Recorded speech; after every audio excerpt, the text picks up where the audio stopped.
Welcome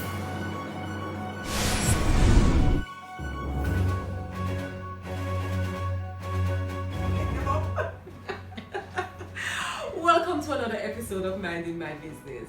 Last week we looked at the whole thing of starting a small business, and I shared some tips, some of the things that we are going through, good and bad. And this week we're going to look at, do I quit my job to start my small business? For us, it's like our business was started way longer than we realized that we had a business, and that may be happening for you as well and you don't realize. Where I was in my job and I was being helpful Mary as usual, helping people to solve problems as usual, not really collecting for it.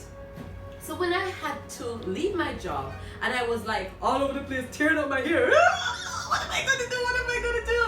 And I'm like, wow, I'm too old to start over. When you get up to a certain age, you're not really thinking to go start a new job.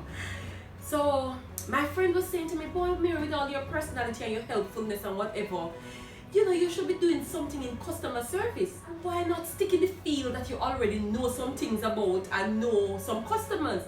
So I'm like, you have an idea, but guess what? I'm very afraid because I don't want to go start a business. Business is going to give me stress. Business is going to give me problems, and I just want to go work for somebody and collect my money. But anyway, he won the battle on that one. He convinced me to say, listen man, you have all it takes, go start your own business.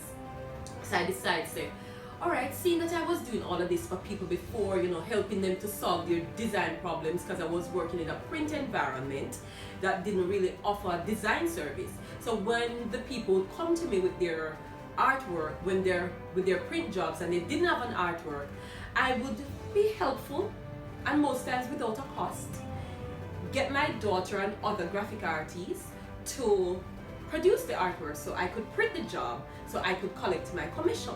So that became the business.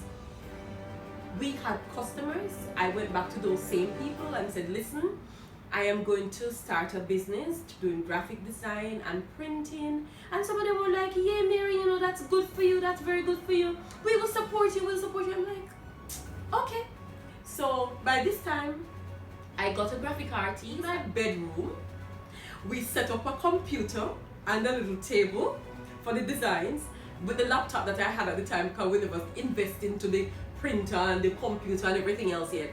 So I set up the laptop in my bedroom, employed a graphic artist who would come to my home every day along with my daughter, and for 6 months we stayed in that bedroom and we pushed out great designs. Didn't have a printer, so I outsourced the print jobs, would take them to other printers, get them printed, get them nicely packaged, deliver them to the customer until we were able to buy our own printer. 6 months later, guess who was very confident and say, yeah man, we're ready to go rent a space because I have notes. Hold on. The idea that we had of the business, we saw that it had value because customers were calling back with repeat orders. They were referring us, and we had a thriving business. By this time, as I said, we had staff. We also had stock, and those things were stocked up in the bedroom as well. So the bedroom was no longer a bedroom, it was a multi-purpose bedroom and graphic design room. We also had a customer service plan, how we were going to serve our customers, and we had all of these little things on the go. We're fixing them on the fly. We had suppliers, because by this time I had to go source people to supply the things, buy the paper, get that printed, gossa. We had suppliers where we were buying our stuff. And most importantly, because we were working from home and was already paying rent for where we were, we didn't have any shop space rent. So some of the monies that we collected didn't go out in bills.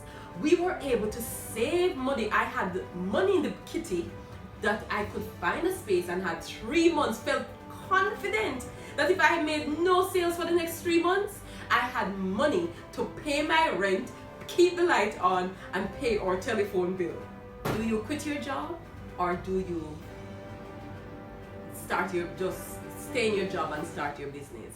My advice would be, if you're going to start a small business, start at home, build your clientele, build up your resources, build up your connections and relationships, so that when you move into your shop space, you're not buck shopping, starting from ground zero, trying to put things together. By the time you step into your shop, you're stepping in confidence that you have a thriving and a valuable business, not a business idea anymore, but a valuable business. So until next time, for another episode of Minding My Business,